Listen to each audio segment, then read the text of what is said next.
I'm about to rank the fuck out these Chance the Rapper albums.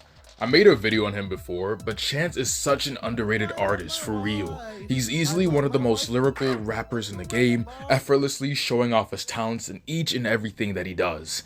Today I'm gonna rank his 4 main projects, and trust me, y'all are gonna flip when you see what I've put in last place. I can just hear the angry taps of your fingers against the keys as you go off on me, urging me to cover my body with oil, hang myself on a tree, and burn like the filthy sinner I am. Anyways, you know how these rankings go, so let's get into it. At number 4, we have Coloring Book. Yeah, okay, I know. Everyone loves Coloring Book. It's a great album. But personally, I think it's Chance's weakest. Out of every project he's put out, Coloring Book is Chance's most soulful sound, dipping heavily into gospel-themed music, only rivaled by Jesus is King. The album was way more calm than his previous works, tackling on subject matter regarding Christianity, as well as morality in not only his life, but the black community as a whole. Seriously though, with the amount of times Chance talks about his wet dreams pertaining to Christ, he should have just made this a Christian album and called it a day. There are moments where this album sounds like the time it was released. What I mean by this is that Coloring Book often gives us that mid to late 2010 sound, when Atlanta had really begun to dominate the charts, the song Mixtape being a big example. Other times, Chance pays homage to his older, upbeat, bounce-like sound, with the songs Angels and No Problems being huge indicators of this. But despite the frequent bangers of tracks found on here, I'm just not a fan for the slow tempo feel of the majority of this album. Feeling like I just came out of Sunday service on a Wednesday, I'm confident in giving this album a strong 7.5 out of 10. By no means is it a bad project, I'm just not a fan of its style. Also, I keep on saying album, but please remember that Coloring Book, his first 3 projects are all mixtapes, so just keep that in mind. My favorite song off this mixtape though, it's gotta be No Problem, come on, it's a classic. In third place we have 10 Day. Here we find the beats to be a perfect mix of hard and relaxed. While the quality of the tracks can definitely vary, what really helps this project stick out is Chance's voice.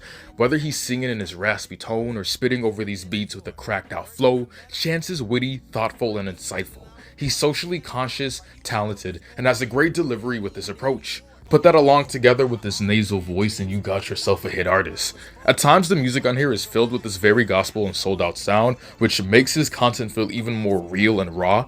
It isn't suffocating like how it was on Coloring Book, but the lower quality makes you feel like Chance could do more and give more, something he does without question in his later works. While I don't have too much to say about 10 Day, songs like Brain Cells, Long Time, and Windows are highlights of what this mixtape can bring, and you would even see Chance master these sort of songs again in his later projects.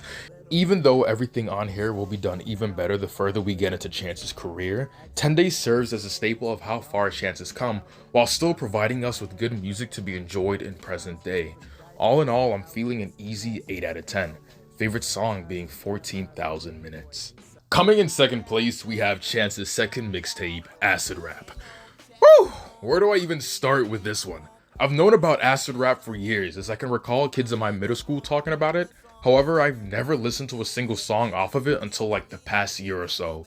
Acid rap for the most part is like Coloring Book, but instead focuses more on the high energy aspects of his style, which is something y'all know I love.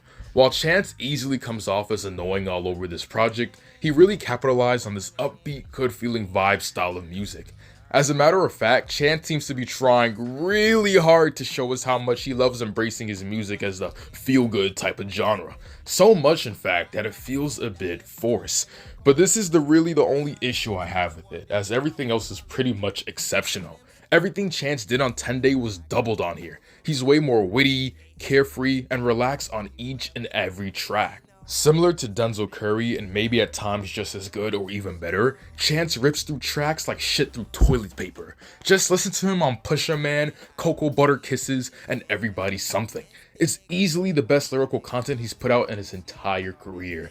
Even the one bar on Acid Rain, I trip to make the fall shorter.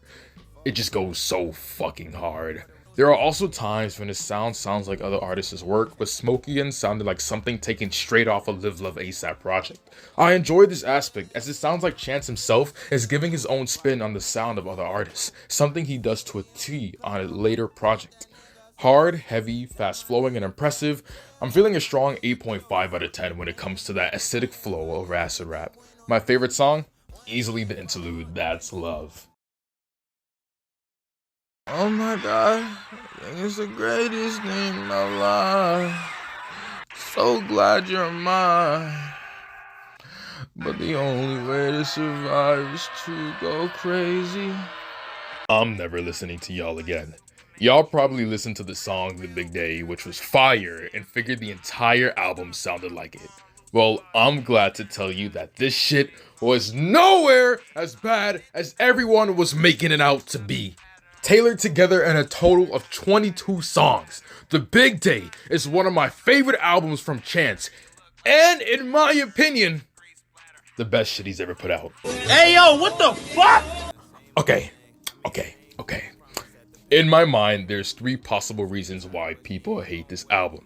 The first being Chance's departure from his old soul-like bouncing, bracy sound and into the more experimental new sound. The second being expectations. Chance easily killed his first 3 projects, all being mixtapes of high quality, so people expected his official debut album to go above and beyond. The third reason itself is the song The Big Day. Being that it's the goofiest shit here and literally has the album's name, people would gravitate towards it rather than the album itself and dismiss the project in its entirety. Either way, this shit slaps. The Big Day is a bit all over the place, leaving Chance's gospel days in order to explore, again, newer sounds. I think you guys can realize the kind of motive he has going on here. Chance can go from rapping over these distorted trap beats like Hot Shower to embarking on luscious sounding house music, such as Ballin' Flossin' or even the soulful I Got You. This doesn't mean he completely ditches his chipmunk sound, as the song Get a Bag sounds like something classic Kanye would produce. Chance's annoying cadence, which I would constantly complain about earlier, actually fit really well here on this project, maybe due to how spacious, driven, and loose the production felt on here. While not as lyrical as his earlier works, Chance to me still comes off as witty, humorous, and comfortable, switching through flows like he has a personality disorder. But through all of this perfectly orchestrated chaos, we peep into the more experimental sound of this album with songs like Xannies and Fools, The Big Day, and Handsome. Even the minimalist tracks on this album, like Town on the Hill, has its own charm to it. And Chance barely even mentions his wife on this bitch. Instead, he's just rapping about, I don't know, nonsense? What'd he say? I don't know, something about sucking dick! The Big Day is basically 315 by Childish Gambino. Ironic since Chance and Bino were close collaborators prior to this. But instead, Chance's version of 315 is showing off his goofy personality and apparent talent. It's understandable why people dislike this album, and I don't blame them, but dismissing everything off of here because of a few songs really prevents others from seeing the true gems stuffed in here. It reminds me of the hate I see Testing by ASAP and Cherry Bomb by Tyler getting. Overall, I'm feeling a strong 9 out of 10 with this one. My favorite song obviously being The Big Day. I'm so dead ass. That shit still slaps 2 years later from when I first heard it. Yeah guys, so thanks so much for watching. I hope you enjoyed the video. I can't believe the year is almost over. It's pretty soon it's going to be a year since I first started this YouTube channel, and I think that we've come a pretty long way. Anyways, there's more ranking videos coming up. I still gotta show you guys my top 10 hip-hop albums of 2022. So I have that video coming out before New Year's. I also have that Death Grips ranking video I've been working on. But yeah, whenever that comes out, probably sometime early January. But yeah, everything will fall in place, so we'll see.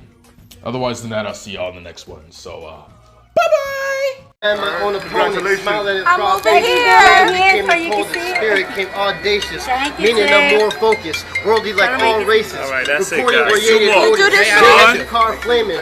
That one ain't even real. Car. Hey, I'm not playing.